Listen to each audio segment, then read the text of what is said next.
Hey there! Time for Rise of the False Gods, and tonight we are continuing with Heaven, Hell, and Hollywood. So I hope you're excited about tonight, and I know I am. And I've been looking at some of the chapters coming up, and a lot of them are those like, better kind of buckle your seatbelt ones, because we're really getting into the book now. I'm hoping that those of you who've been following along have been absorbing and being able to connect with the material. And if you are new to this, you can go to YouTube and put in Rise of the False Gods, Alicia Leslie, and you'll be able to see all the videos. Also, don't forget, I welcome comments and questions. If I can't see them tonight, I will definitely look at them after I sign off and have a chance to review the video. And you can tell I'm starting to have shut-in hair. Ooh, this is what a bad hair day looks like. I think I told you before. Tomorrow, you will probably get a look at my wig. I got a cosplay wig. It's pink. I mean, that's what, And because I just can't stand going through what I call the ugly stage with the hair. It's between, short and long, and it just makes me crazy. So I know, is it vanity? No, I don't think there's anything wrong with wanting to look relatively human, So, okay. Let us move into our work for tonight. And please remember, I welcome comments and questions and all that stuff. Okay, where did we leave off last night? It'll give me, oh, there it is. Okay, yeah.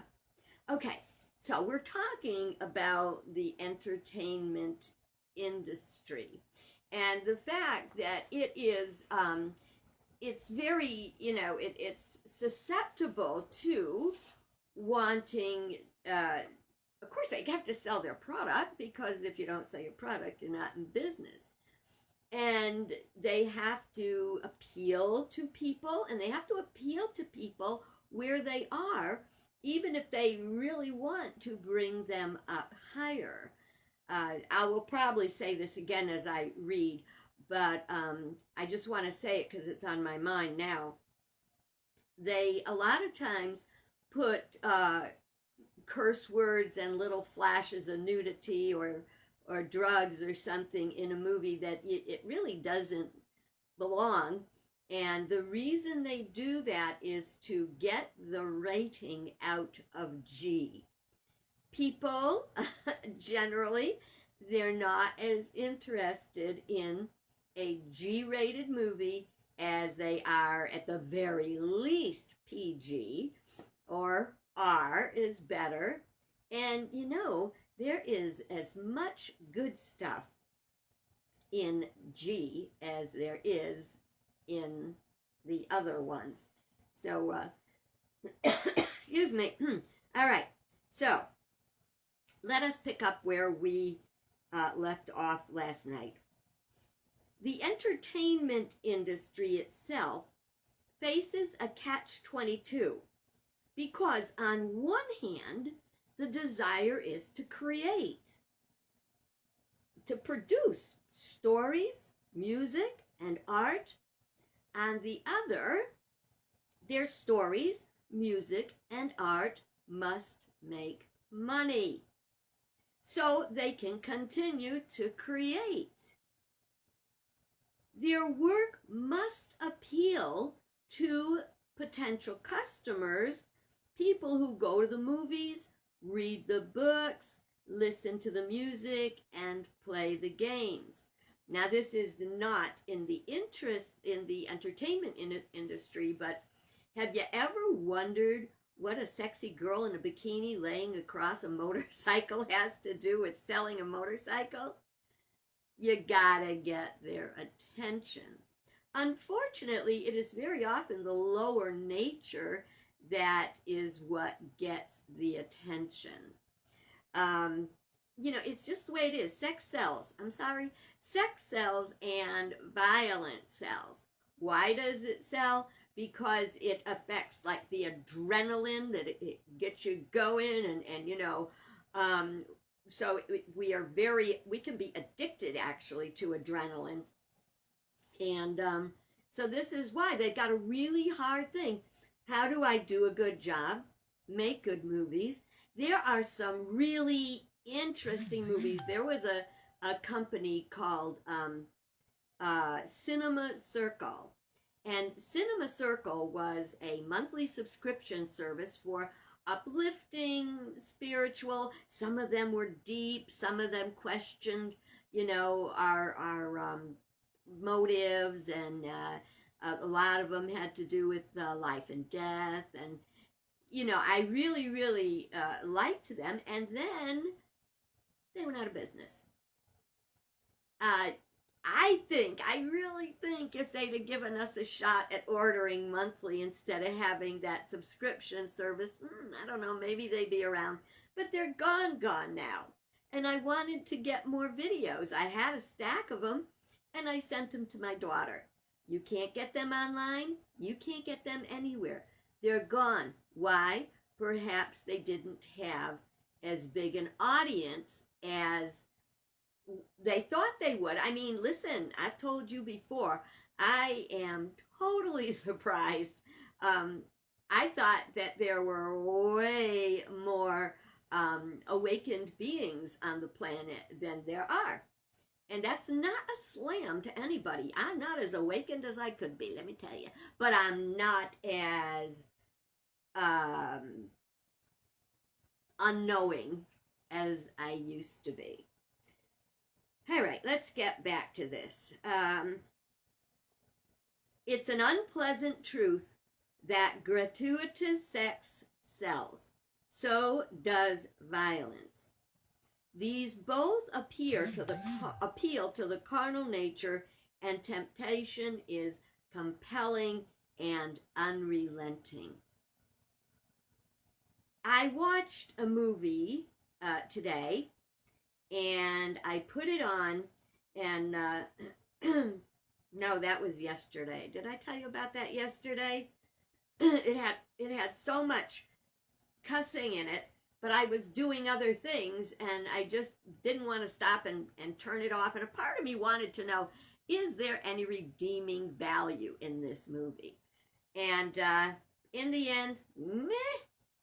Any one of us could have sat down and written such a movie, but we're not going to go there. But it did have a lot of lower consciousness content. And I only wished I'd turned it off and watched something worth watching. I think I told you last night about how we walked out of movies before. Okay. So here's another thing. We have made idols of the false gods as our role models. So a lot of the stars in these movies, and there's a difference. Can you understand there's a difference between a little violence, you gotta have that fight against evil and, rise above it and have victory and all that other stuff. But there's a difference between a little bit of violence and gratuitous violence, just over and over and blowing things up. And just watch the movie trailers on TV, And so often really, really good movies get lousy reviews because the people weren't drawn into them. They weren't they weren't excited about going to see them. And it's really, really sad.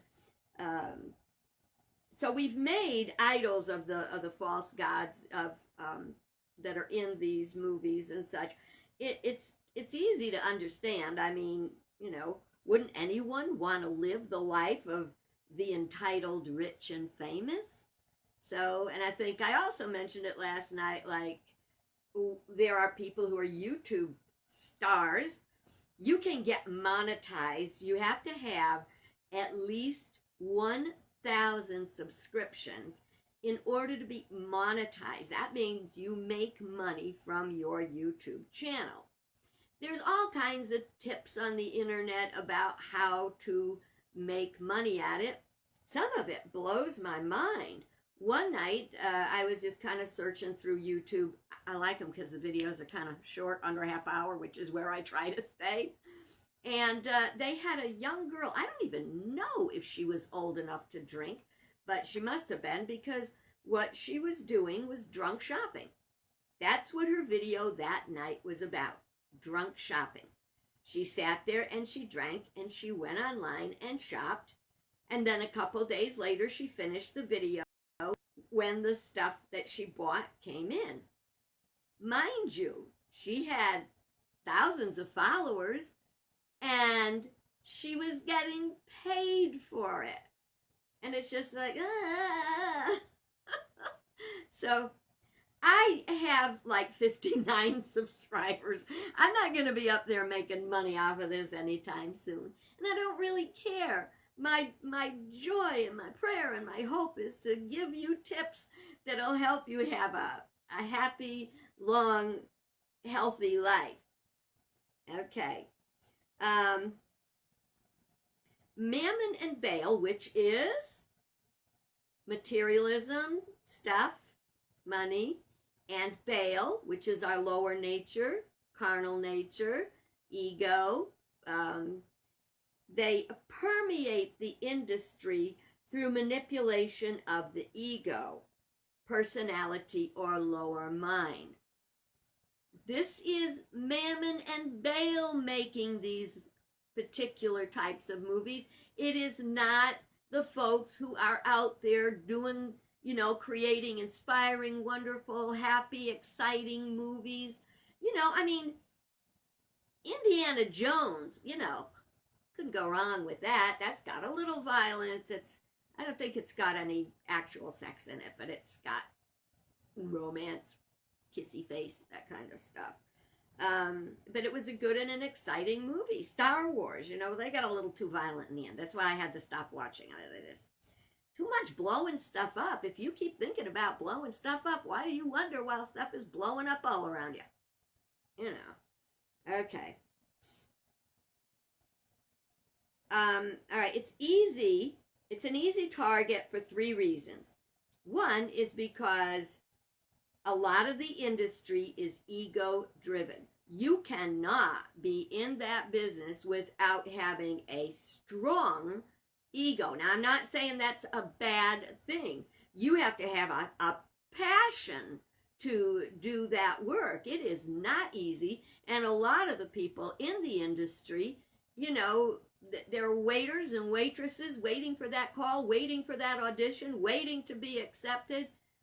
And we have to appreciate that. And at the same time, money to play a lesser part in a movie that you wouldn't even want to watch, well, that's kind of sad, because what were you working for? Either Mammon, which is money, or Baal, which is your ego. Okay, it is glamorous, seductive, and gives a sense of personal power to those who make the movies, the music, the entertainment. Now, the second is because we let our guard down when we turn on the TV, etc. We relax into a fantasy world where we turn up the tunes, tune out our daily lives. And the third is just plain greed. It sells. Sex and violence sell. They sell because they appeal to the lower nature. And we all have one. But as we elevate, we lift our consciousness, that no longer appeals. I heard a psychologist speaking on TV the other day, and she was speaking about pornography. And she said pornography itself is not an issue so much as the people who become addicted or who overuse pornography.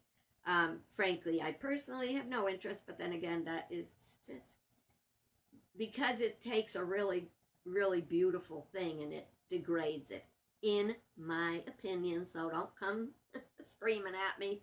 In my opinion, I think sex is too good to put below its highest potential, which is as a way of bonding people and a relationship together.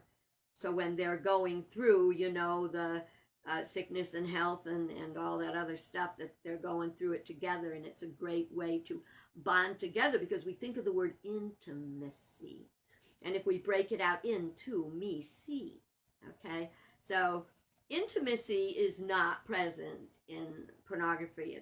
It's just pure personal satisfaction. I don't think they're thinking about anybody but themselves. And that's not my business. I'm not going there, and I'm not judging. I'm just stating the way principle works. Dreamers and awakened souls continue to produce meaningful works. They call us to raise the bar of our own behaviors and provide family-friendly humor to fit our hearts and souls. Yes, a lot of the stuff that's really good is not family-friendly. Even some of the stories, the campfire stories I tell at the campground around the campfires, they're not family-friendly in the fact that they're a little too scary or for little children, or maybe they have a deep mental thought or, a deep emotional experience. So they're not, when I'm saying family friendly, I don't mean that it has to appeal to every age group. They lift our hearts and souls.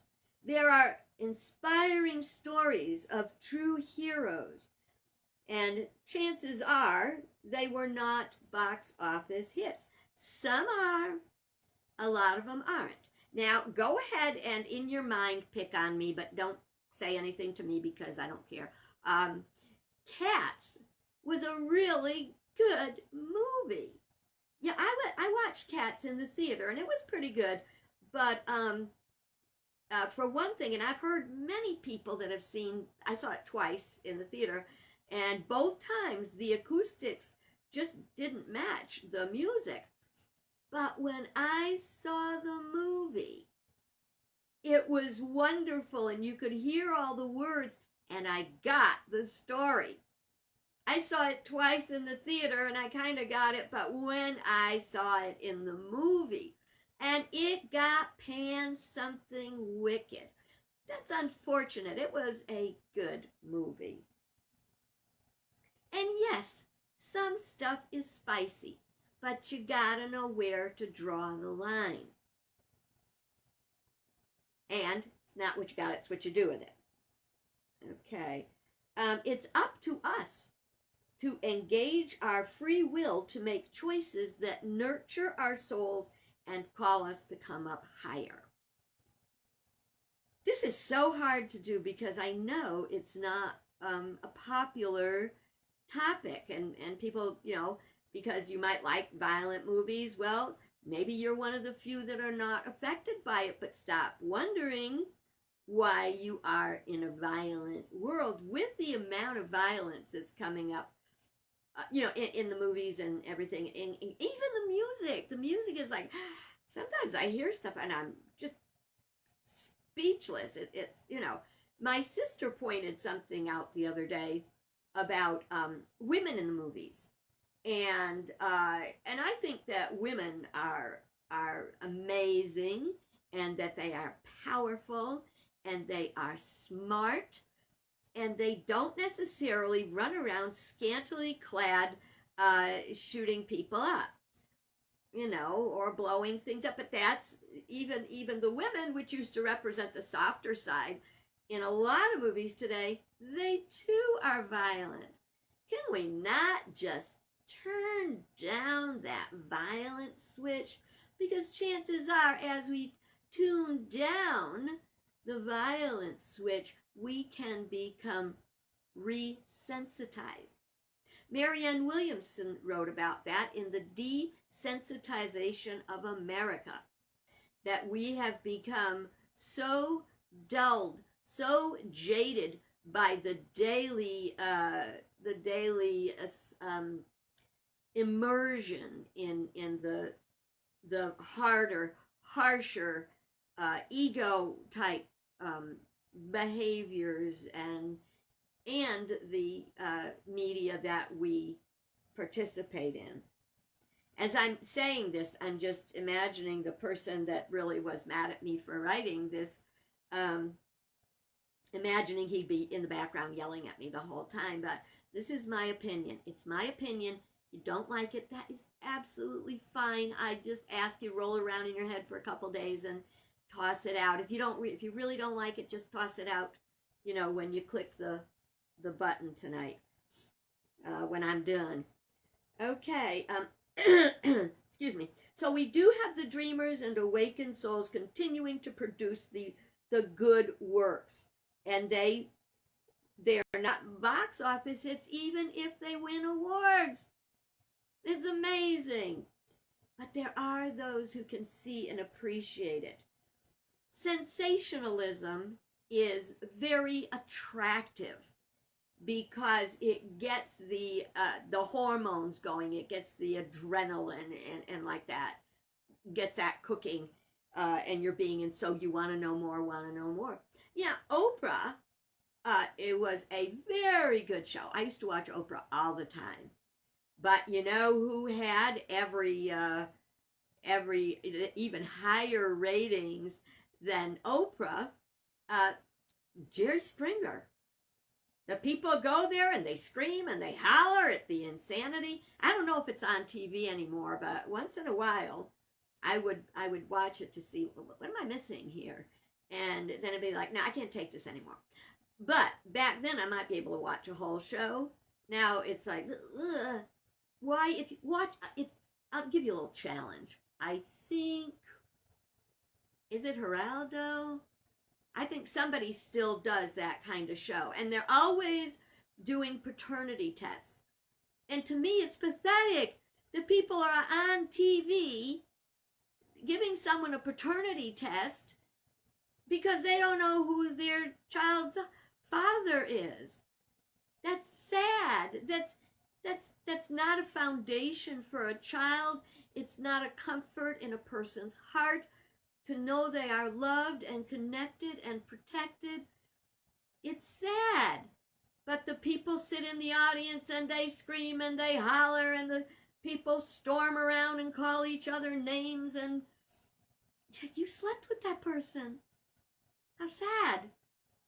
And that's not a judgment on people. It's a judgment on suffering. It's a judgment on useless, unnecessary suffering.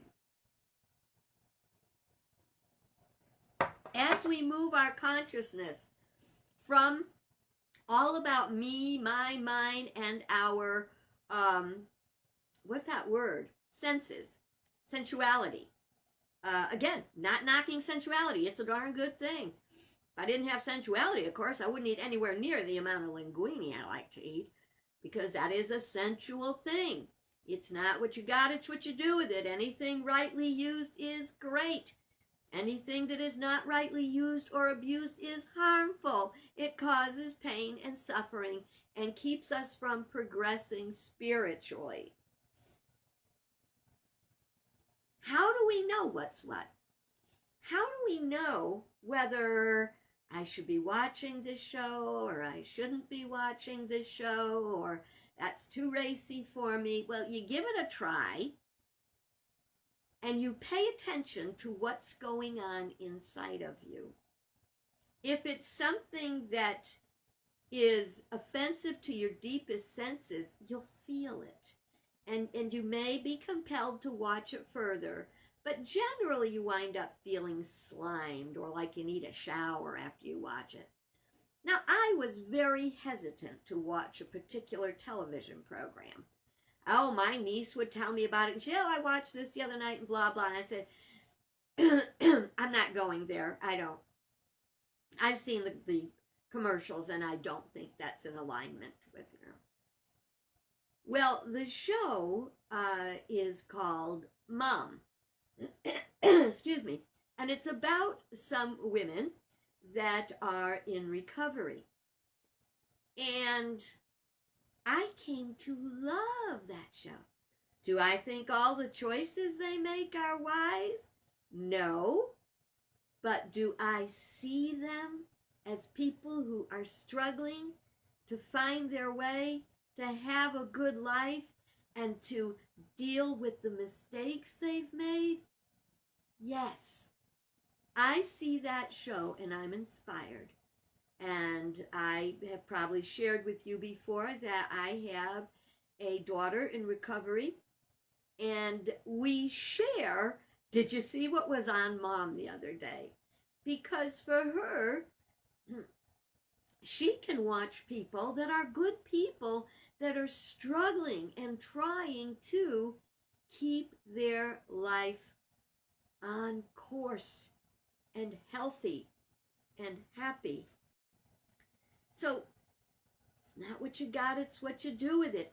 Pay attention to how you feel inside when you are watching something.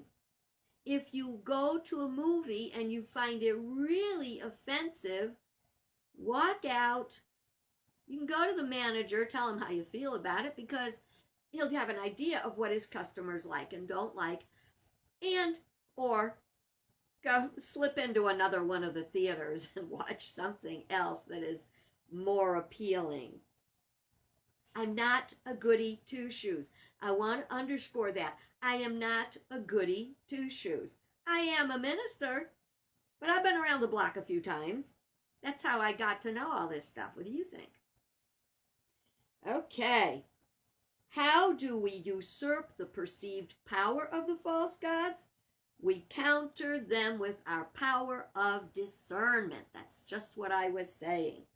Every time we purchase a ticket, every time we use a product advertised on a television program that we think is really corrupting higher consciousness or the striving for higher consciousness, we're paying them.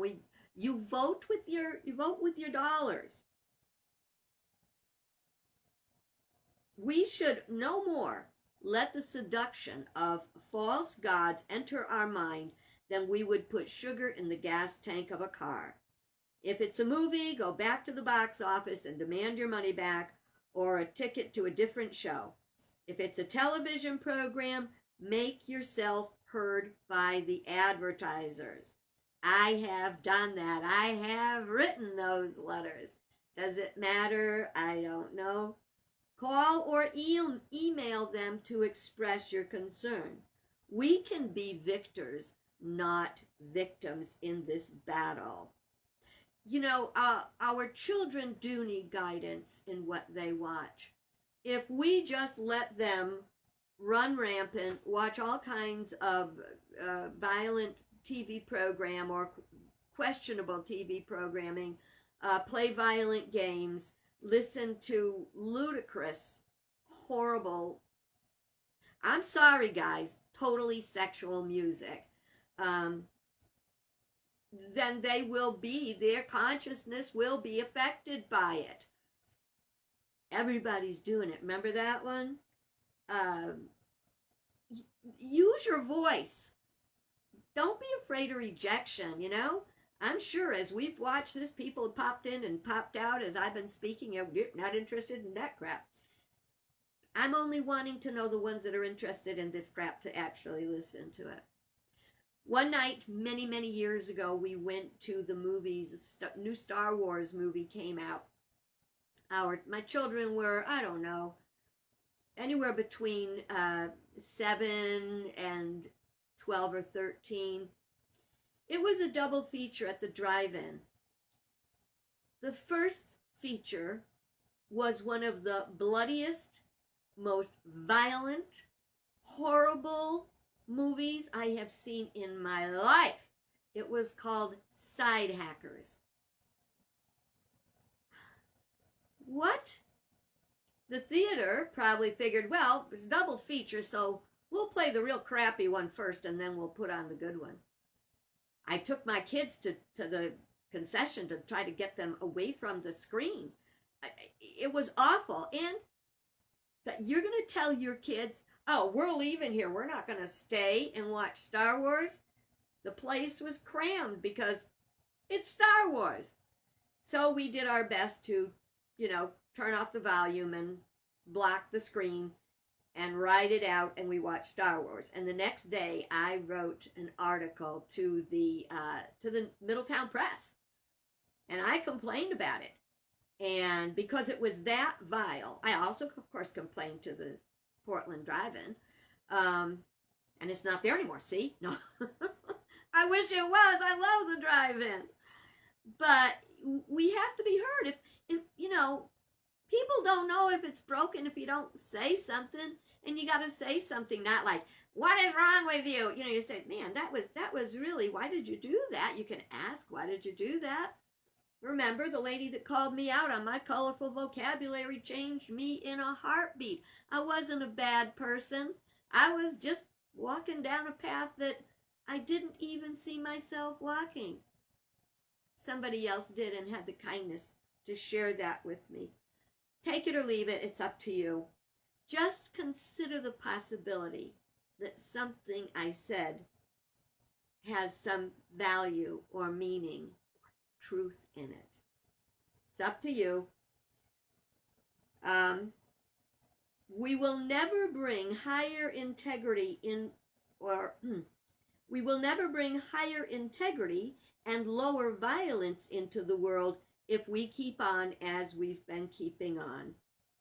Insanity is doing the same thing the same way over and over, expecting a different result. Right along with complaining about movies that have excessive and gratuitous violence, sex, and bad behavior, we have to remember to praise the people that are doing the good work. A lot of times, the praise of the people that are doing the good work, they don't hear much about it. They don't necessarily have high ratings. But when someone's doing a good work, always, always let them know. Okay, another exciting ride on our book study. Let's see where we're going to go tomorrow. Tomorrow's, I don't know, what is tomorrow? Tomorrow's Thursday, so we had a couple more days this week. We are going to go on to page 122. Words, words, words. Boy, I had a lot to learn about that one. Hope you'll join me. Hope I didn't turn you off too much. If I did, can you take a breath and maybe give me another chance? You never know. Wisdom can come out. You have a great day, and I will see you tomorrow. Bye-bye.